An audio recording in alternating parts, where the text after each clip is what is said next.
there is not a rule concerning dreams, because dreams are coming from that part of you where your physical body, your mind, your emotions, and your soul connect.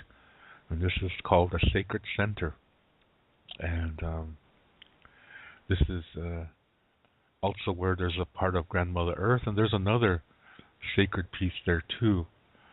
And in Lakota Star Knowledge, basic belief is that reality begins within, and this is the within I'm talking about.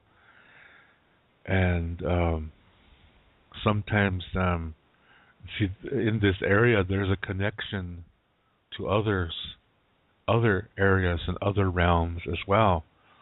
And sometimes something may try to help you through there, and that might come to you, in inspiration or a dream or a vision. And so this is why it's important to be able to be open to that area.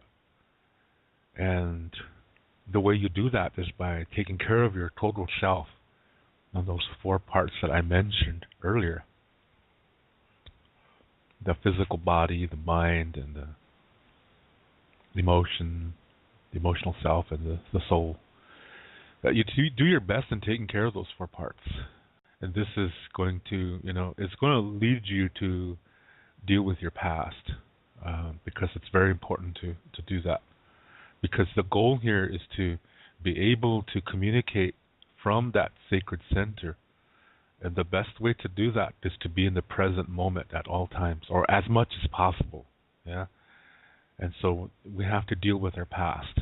And that's okay, yeah, because you're going to learn some wonderful things by doing that. Let's say, for example, you look at an experience, a difficult one from your past, and it's going to bring back all those emotions again. And that's okay, yeah, because now you're going to deal with them. You're going to handle them, and what you're going to do is you're going to put your mindset into okay, what can I learn from this? Or how can I make the best of this situation? As soon as you start thinking like that, those emotions start to leave that come with that experience. And that's really important. So now you're learning that emotions are just part of an experience, and that and in the difficulty, when you learn from it and make the most of it, they leave. And you start to come to peace with it, and you start to feel gratitude because you're learning something wonderful from that experience. So anytime you look at it after that, it doesn't bother you anymore. Yeah, it doesn't make you feel angry or anything like that, because you're now at peace with it. That's a very wonderful concept to learn. So then you don't see difficulties as a bad thing anymore. You see it as, it's just something that's in process and I need to complete it. And when you complete it, it turns into a blessing. So we don't assign unhealthy terms to things like mistake and failure, because sometimes we don't even use those words. Yeah, we just say, "Oh, well, didn't work out. Let's see what we can do." Yeah, let's see what we can do with this. We know how not to do something. Yeah, let's see what else we can learn from this. Let's make the best of this. Yeah, and now you're gaining wisdom and knowledge, and those are blessings. Yeah. So this is what I mean. And then in time, you start to, you don't get scared of them anymore. Whenever a difficulty comes, you realize, this is what nature is like. It is just this way, and there's nothing wrong with that. Yeah, because there's wonderful things that can come from this, and when you follow this way, it's going to lead you to a very beautiful area in your life. And then, as you do that, you're going to remember other things, and you'll be able to deal with them. If it's a difficulty, you already know what to do with it. Yeah. If it's a good memory, well, you take that time and enjoy it. Just sit back and relive it. Close your eyes and just relive it. Like yesterday, I was watching TV. I was sitting here after the show. Well, it was late night, and I was watching TV. And I remember when I was probably about 16 years old or so, and I have an uncle named Uncle Bart, and my grandmother lived next to us in her own house, and sometimes my Uncle Bart would go there, for a visit, and he would eat with my grandmother, his mother. And my grandmother was keeping two of her grandchildren with her, two of her grandsons, because their fathers were on the drunk. Yeah, that's the unfortunate thing that happens on the reservation sometimes. That people are irresponsible and they rather get drunk than take care of their children, so they just dump them off at relatives. And relatives don't want to see these children go into social services because in those days, if they went into social services, you're never going to see them again because they're going to end up getting adopted by non-native people, off the reservation, sometimes clear across America, sometimes into Canada. It's unbelievable, but that kind of thing happened back then. So back then, families would really, when children are being neglected, family members would would pull together and try to take care of these kids before social services as they're getting claws into them, so to speak. So this is why she was taking care of her two of her grandsons, and they weren't sons from my Uncle Bart. They were sons from her other sons. Anyway, it was Sunday morning, and there was this church show coming on. How that is in Sunday mornings, and back then there was no cable TV on the reservation. I'm talking about 1970s, and so we just got two channels. Yeah, a local channel from Rapid City and a public television channel. And there was this show coming on. There's some church show. This how these TV ministries are, and they like to boast, oh, look at what we're doing, and they go to some third world country and show show them they show them see the medicine's kicking in now. Yeah. Yeah, you'll understand what I mean once I get done explaining this. um a lot of these church shows, they're ministries, and they like to see, they're all about making money, because in America, when you're a ministry, you don't pay taxes.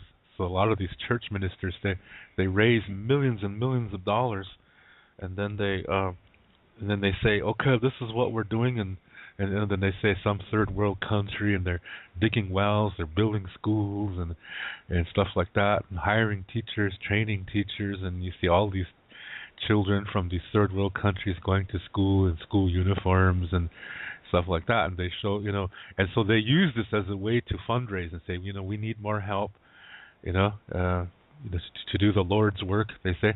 So if here's the address, please send in whatever you can and stuff like that. And then at at the end of the show, the camera crew was this one, I think it was in Africa or someplace like that, in the jungle. Yeah. So you had these African people, black African people, were standing there, all dressed up tribal attire, and they're having their spears and their shields, and you saw these two little kids waving. So Uncle Bart, he was, he walked he walked through the living room when that was coming on, and the boys, my two young cousins, they were probably about 8 and 9 years old, and they were eating their cereal because they're waiting for cartoons to come on. But see, their grandma wants to watch church shows. My grandmother was Christian, and so Uncle Bart walked by. He saw these two kids waving on the TV screen, so he waved back. Hi, Steve. Hi, Keith.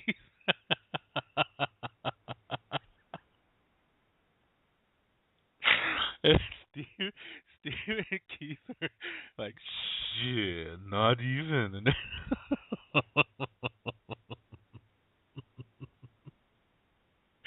I don't mean this in a racist way, okay? Just please understand me. It just came out hilarious like that. Like Steve and Keith were, were over in Africa What the hell are they doing over there?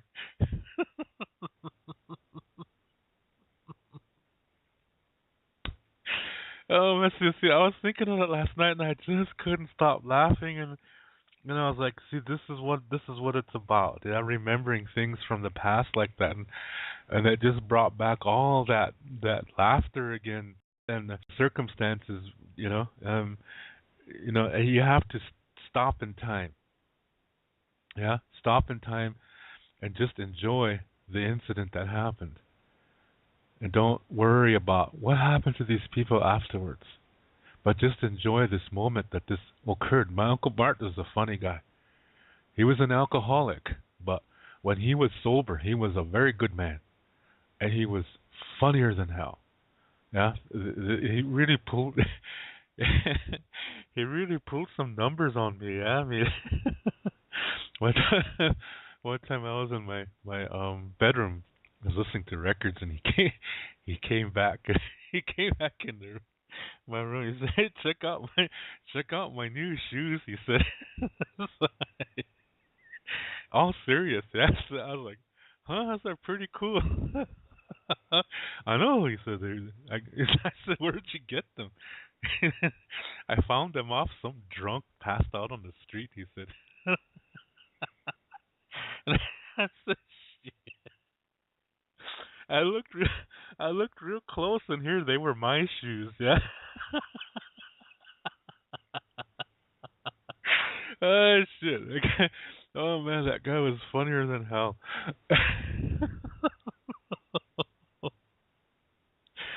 Oh my goodness.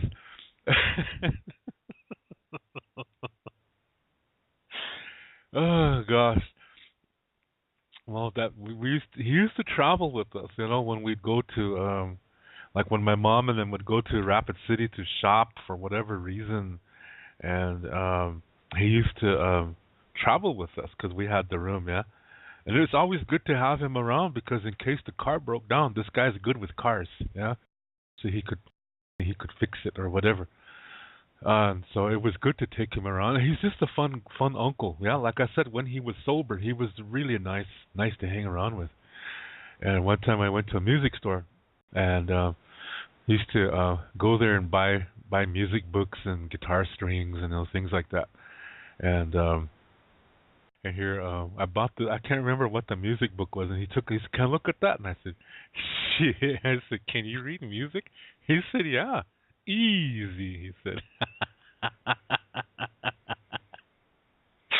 So he he opened up this book. What Smoke on the water.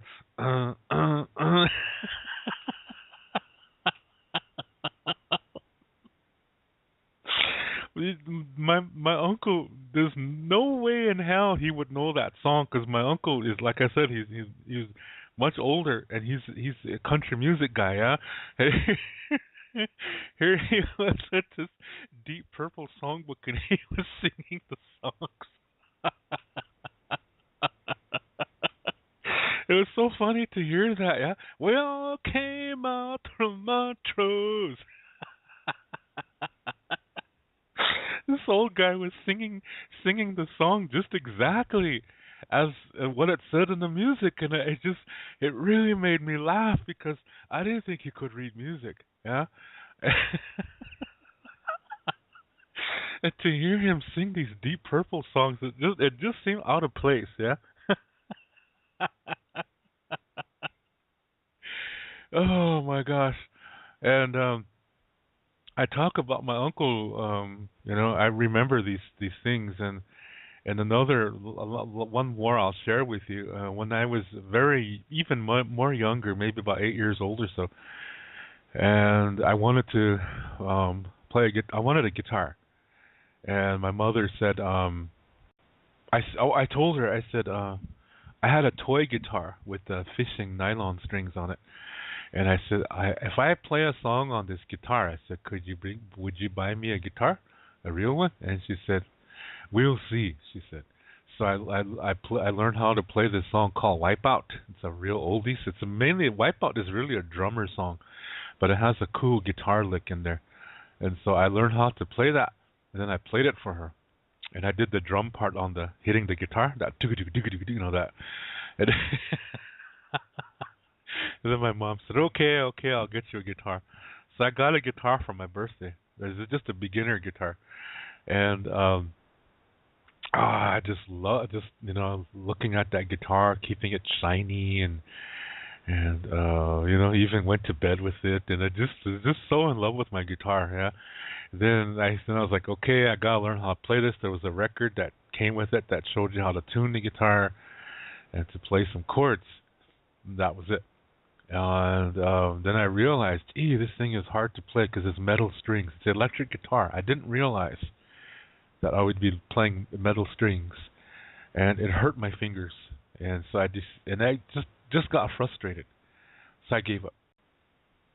I just sat there. About a week later, my Uncle Bart came to visit again, and he said, "So Dave, I heard you got a guitar." He said, "Yeah." He said, "Can I take a look at it?" And remember, I was 9 years old around that time. Yeah, so I kind of was laughing. I was like, Uncle Bart wants to play my guitar, and I thought that was really funny. Yeah. And he picked it up. He tuned it up a different way, using harmonics. For those of you that are guitar players, you know what I'm talking about. Dude, that's interesting.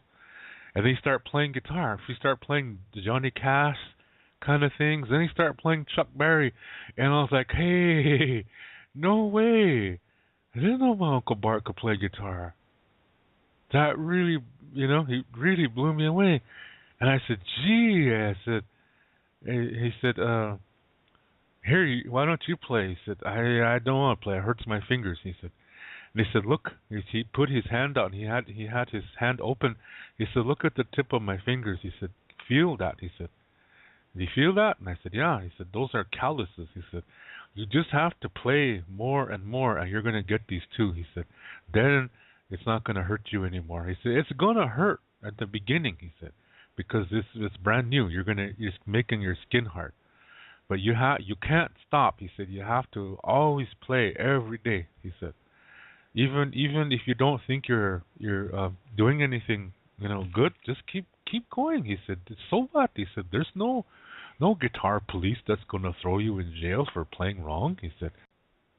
So I took his advice. Yeah, so I did that. Then, geez, maybe within a couple of weeks or so, my calluses started to come on my fingers, and I was like, wow, this is neat. Yeah. So the more I played, the thicker my calluses became, and the more I could play. So if I didn't have this meeting with my Uncle Bart, I probably would have. I don't know if I would have been a guitar player today. I don't know if I would have gotten that far if it weren't for my Uncle Bart. So I'm very thankful for that, for him showing these things. And like I said, this man was an alcoholic. He was one of those kind of drunks that's just a nuisance. But when he's sober, he's a really good man. And I asked my mother, because I was so excited, I forgot to ask him where he learned. And my mom said, well, he probably learned it in boarding school, he said. Because a lot of Indians, they learn music in boarding schools. And so, that it's just, I was just remembering those things last night. And that's medicine. Yeah? That's medicine. And my Uncle Bart, when in his last week or his last days, he gave up drinking and he started to run. It really freaked me out. He was running. Yeah? Here's this guy in his at that time he'd probably be in the upper 50s. Because I'm talking like 20, 30 years ago. Yeah? So he probably would be in his upper 50s, and this guy was running, and I was like, holy man, he's running. He's really taking care of himself. He stopped drinking, and he started running. And one morning, he just didn't wake up. Yeah, he just didn't wake up. So he died in peace.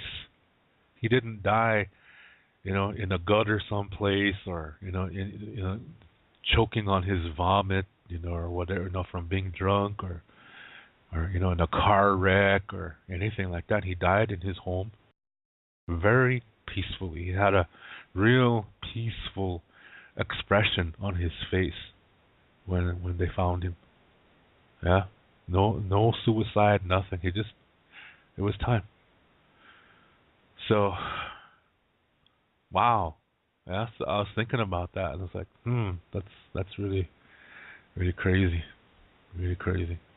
So anyway, see, this is what I mean. You remember things like this, and you feel all those emotions again, and it makes you feel good.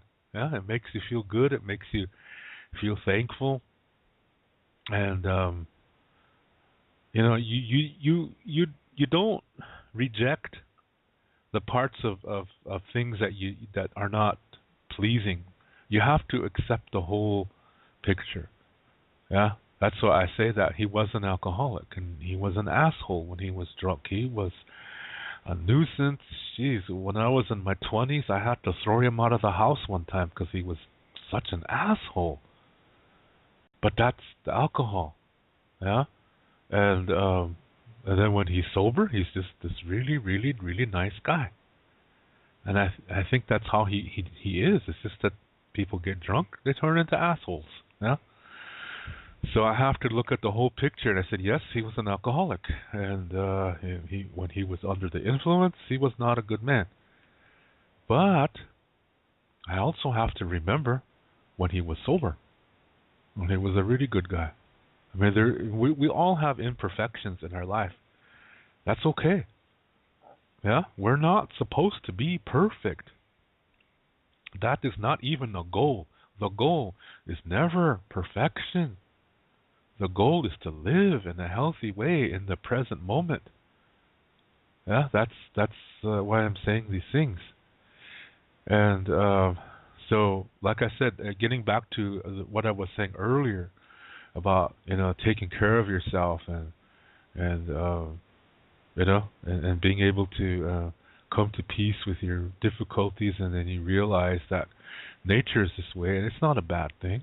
It's a time of learning. It's a time of growing. Yeah, it's a time of developing into something more healthy, and then you are able to appreciate more the other things that come into your life that are blessings to begin with. You don't take them for granted anymore, and you every little thing. Yeah, you come out of a shopping store and you look up into the sky and you see, oh wow, what a wonderful sunset. Those things just move you, and you realize, wow, this is so, this moment. Look at what had to happen for this moment to arrive. The temperature has to be a certain way in the atmosphere. There has to be clouds. What formed those clouds? The position of the sun, the temperature of the air, so that the sun's rays bend or whatever, and what causes these colors to come up in the sunset, and all that is like, wow, this is magnificent. This is life. This is truly living, to be able to appreciate something like that. Yeah. So you become more that way, and then when difficulties come, it doesn't throw you. You just say, oh gee, what's wrong with this dude here? Let's see what he's trying to say. And when it's something you've never experienced before, you take the time to check it out. But if you have a clue what it is, then you can already make a good guess what whether you should just let it go or correct it or whatever. It just depends on what that situation is. So you do this because that's what you've done to yourself. When you establish peace in your life, what you're doing is you are getting to know yourself. Huh? The more you know yourself, the healthier your life. The more you're able to cope with things. And the other thing is that sometimes we have to be able to recognize when we need help, when we need to ask somebody, hey, man, I need your help, or could you at least listen to what I have to say? Maybe I just have to say whatever, and then I find the answer or whatever. We're supposed to do that. Yeah? We're supposed to ask for help, and we're supposed to give help. We're supposed to do both. This is the way we're designed. We have mouths and we have ears. This is the reason. Yeah? The fact that we have mouths and ears, this is what's telling us that we have to both ask and give. Yeah? We have to do both. We must give, we must receive. We have to do both. So when a belief system says it's better to give, that means, that throws it off balance. So that means whoever is asking, whoever is receiving, is less than. And that's disrespectful to say that to another human being. Because, one day we're going to need help. So we have to learn how to ask. We have to do that. So that way when people ask us for help, we know what they're going through. So we bond with them and come on, let's go do this thing. Let's go fix your car. Let's go fix your bicycle. Let's go bake that cake. You know what I mean? Something like that. So this is part of this way of living, and it's not a religion. It's a lifestyle. Yeah.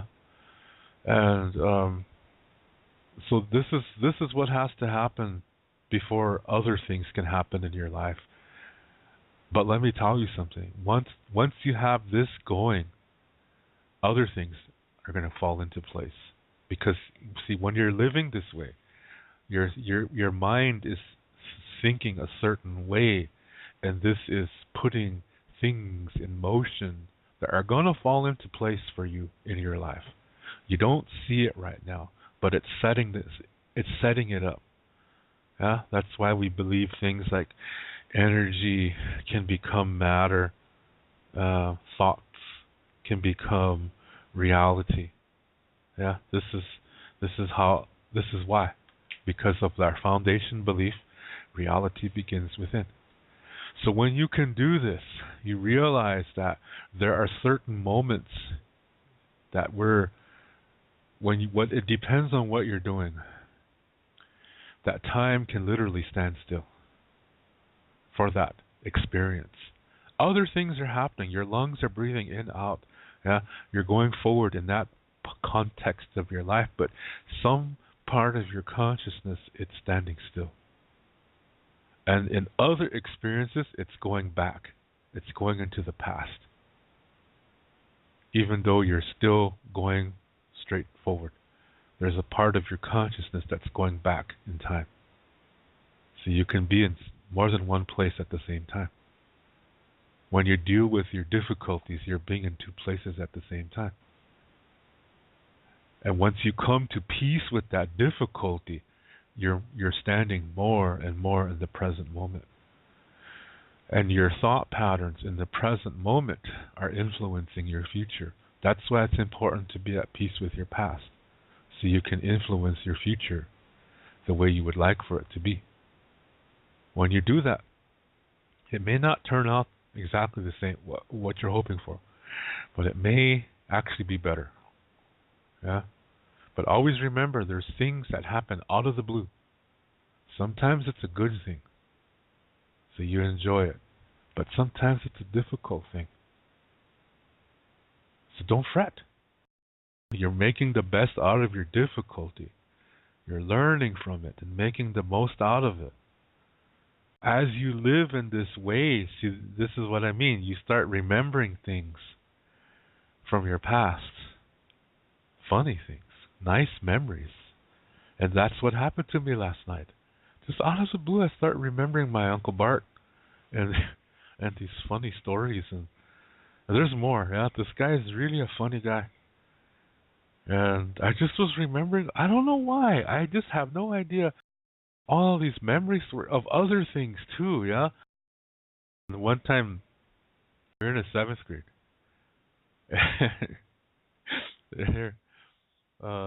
There was one part of the hallway was where all the tough Indian guys stood.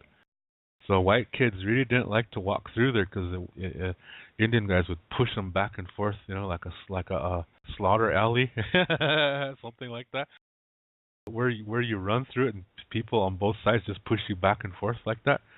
That's what they would do to the white kids, just really harass them. There's this one farmer kid that came run.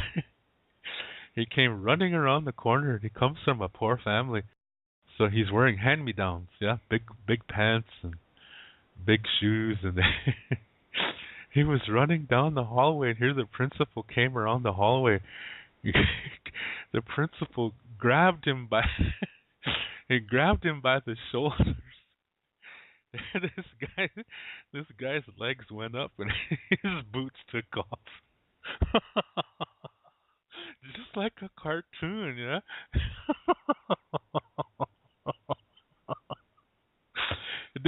And then he dropped out. He dropped out of his shirt because his shirt was too big, yeah. So, just in in a couple of seconds, the principal was standing there with just with the shirt, yeah. This farmer kid's boots were down the hallway. He was sitting down there in his blue jeans and t-shirt. Oh, jeez, just hilarious. It's just like a cartoon.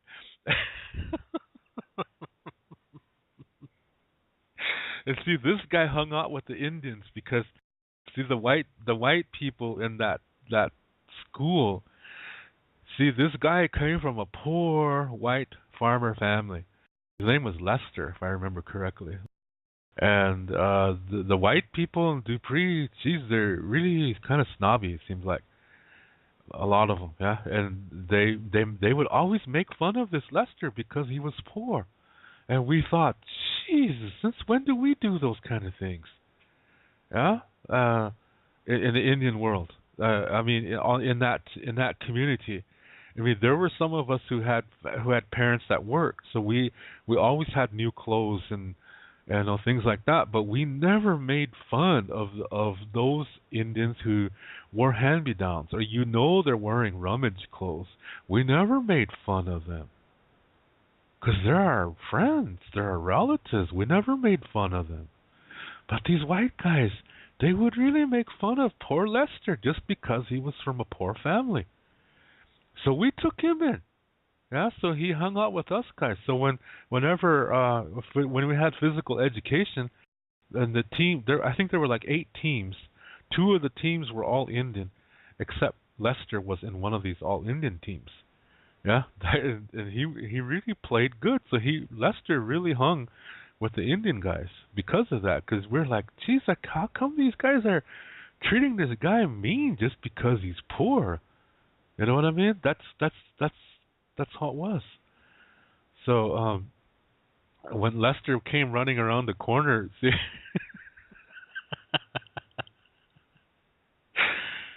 she just made us laugh.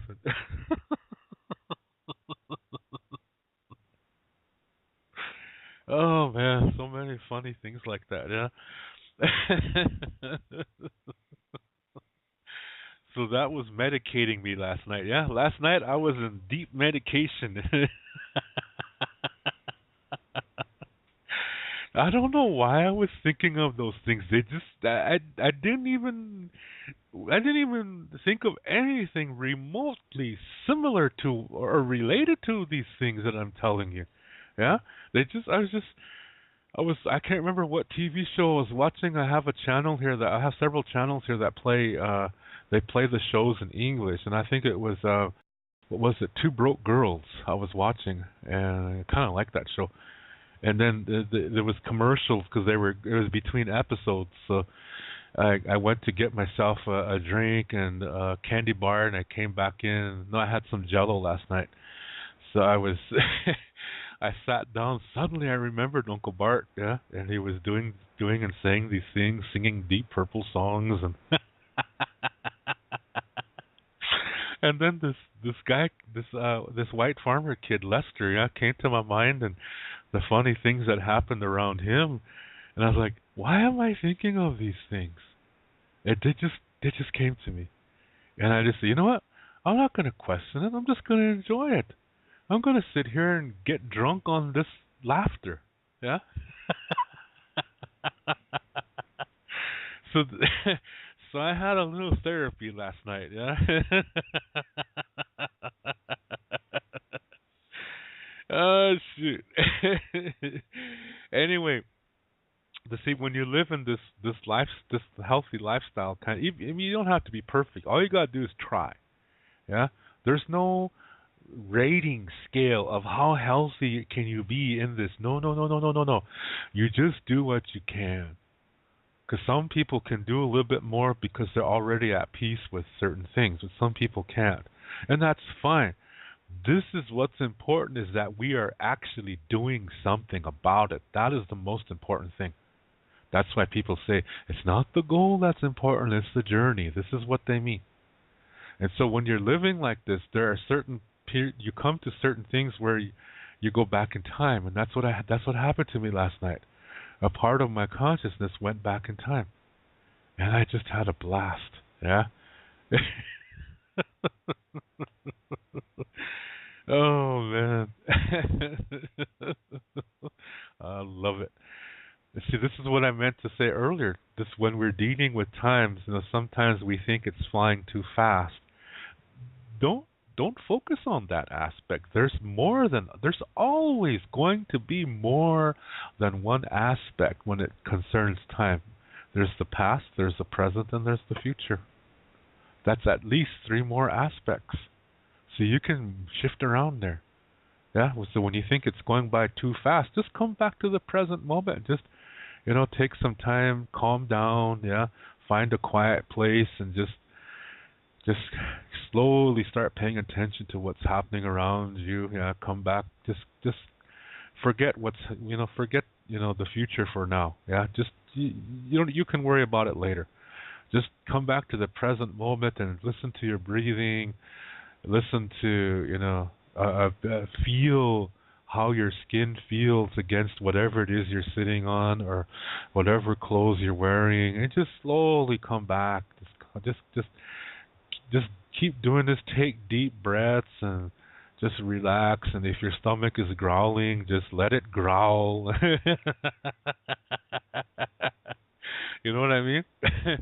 And then just come back to that present moment, and what you're doing is you're just grounding yourself. That's sometimes we have to do that so we don't go crazy. Yeah. And then as you're doing this, you're coming to that direction. Now why don't you go backwards for a little bit? Just for a little bit. Think of something from the past that you really had a good time with. Maybe there was